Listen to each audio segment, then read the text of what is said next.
Fake news is a global phenomena, and it can result in serious consequences for individuals and society. Fake news can be circulated easily, speedily, widely on social media. And therefore, the circulation of fake news has to be taken seriously. And it is a problem that needs to be dealt with quickly. And to put it in perspective, we are not talking about factual inaccuracies, but falsehoods that can cause real harm. And if you look internationally, one fake news story last year claimed that Mrs. Clinton was running a pedophilia ring operating out of a pizza restaurant. People believed it. One man turned up with an assault rifle and opened fire on the restaurant. Commentators have generally concluded that fake news can be used as a powerful tool to interfere in domestic politics and domestic affairs. For example, before the US presidential elections, there were several fake news stories, huge numbers, claimed that Mrs. Clinton sold weapons to ISIS. Before the Brexit referendum, misleading stories were published to fuel xenophobia and anti-immigrant sentiments.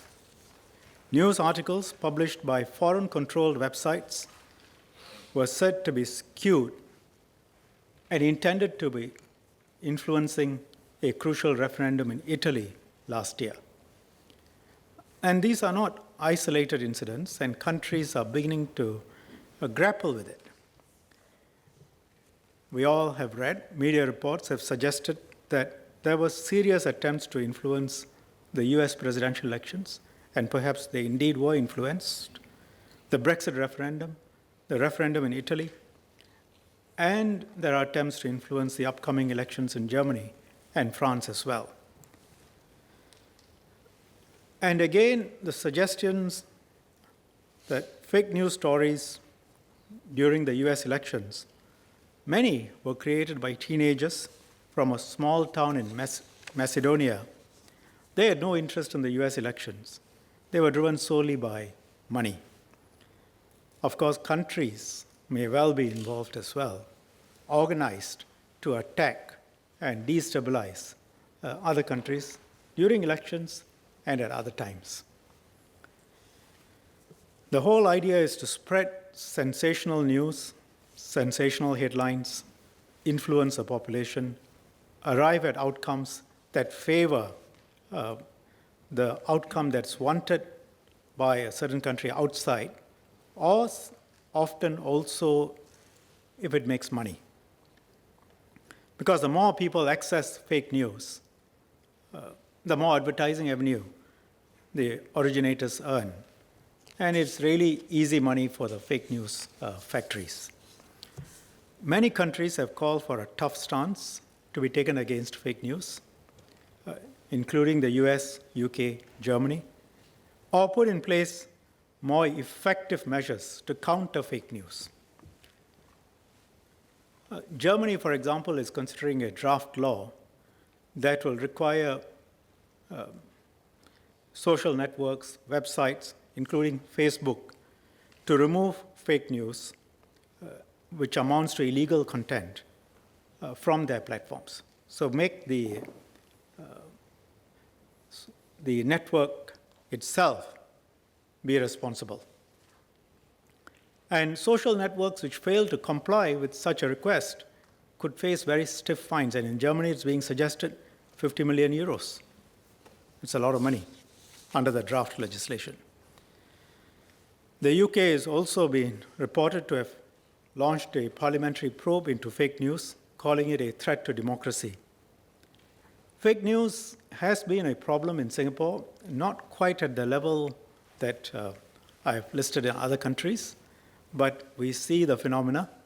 Hasn't had that much of an impact yet, but you can predict that, again, the same sequence of actors, foreign countries, foreign agencies, people sitting outside of Singapore, using it to either destabilize our society or not caring whether it destabilizes, but doing it to make a lot of money. Yeah. And both are problematic. One example of a fake news site, or one example of a site that regularly pervade fake news was, of course, the Real Singapore. It generated fake news for profit.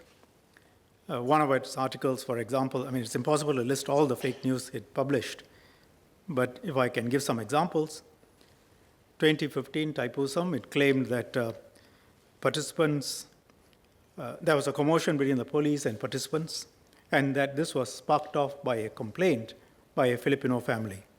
No such complaint. One of the editors altered an article from a reader and then inserted falsehoods into the article and passed it off as facts. One of the editors was also charged for writing another false article on puppy mills, which he passed off as being written by a Malay Singaporean. The Real Singapore editors or owners made more than $500,000 in advertising revenues by publishing these completely false earnings. When Yang Kai Heng, one of the owners who went to jail, boasted about earning $4,000 to $5,000 a month, easy money. Evidence showed that the couple had paid off most of their Australian $190,000 30-year home loan in just 11 months. So it's very attractive.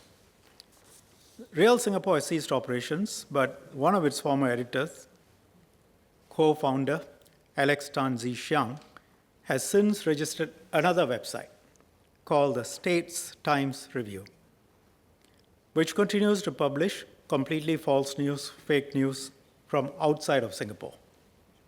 Last August, it claimed that there was a near zero turnout for the late former president, S.R. Nathan's funeral, and that kindergarten children were forced to attend it was an attempt to paint him as an unpopular president.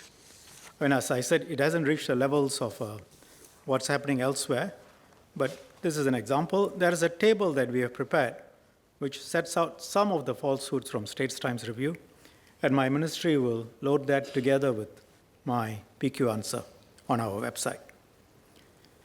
Even when the articles are not totally fake, they are highly misleading, and the whole purpose is to purvey falsehoods and mislead the public. We have seen incidents of crime, online hoaxes going viral in Singapore. In November of last year, the state's all Singapore staff published a letter supposed to have been written by someone called Fernandez with a headline that Singapore, and I quote, new citizen feels cheated and now wants his old citizenship back. Headline was accompanied by a completely unrelated photograph of an innocent Singaporean called Mr. Hitam Saria. You can imagine what happened. Mr. Hitam Saria was subjected to online abuse and xenophobic racial comments. And they enjoy this, all Singapore stuff. Truth is completely irrelevant. Another article, again in November last year, again in all Singapore stuff, said the rooftop of a Punggol Waterway Terrace had collapsed. I think MPs would remember this. The police, Singapore Civil Defense, all had to be mobilized and deployed to investigate the claim.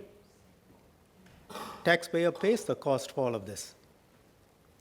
Another anonymous post, widely circulated on social media, falsely claimed that a childcare center at River Valley Road made their children sleep on the floor, eat rotten fruits, suggesting child neglect. Of course, there was a public outcry, but you can imagine the impact on the childcare operator. Hoaxes like this, articles like this can have real-world consequences if not quickly corrected. They can cause harm to Singaporeans, alarm to the public, emergency resources will have to be diverted, and reputation of businesses, people, can be completely, unreasonably, unfairly damaged, all because some nasty people seek to profit from this. And as I said, there is a much more serious dimension to all of this, because fake news today, we must assume, can be used as an offensive weapon by foreign agencies and foreign governments. And we have already seen examples of that. To get into your public's mind, to destabilize your public, to psychologically weaken them, and impact on your agencies. That's a very serious threat. And it'll be naive for us to believe that governments don't engage or state agencies don't engage in this. There is enough evidence that they do. Under our current law, there are limited remedies to deal with these falsehoods. For example, it is an offense under the Telecoms Act to transmit a message knowing that it is false. But these remedies are ineffective. They were really looking at a time before the new age, as it were. The circulation of falsehoods can grow viral today very quickly. And so we need to do more. Government is seriously considering how we address this fake news issue, and we will announce our position once we have completed our review.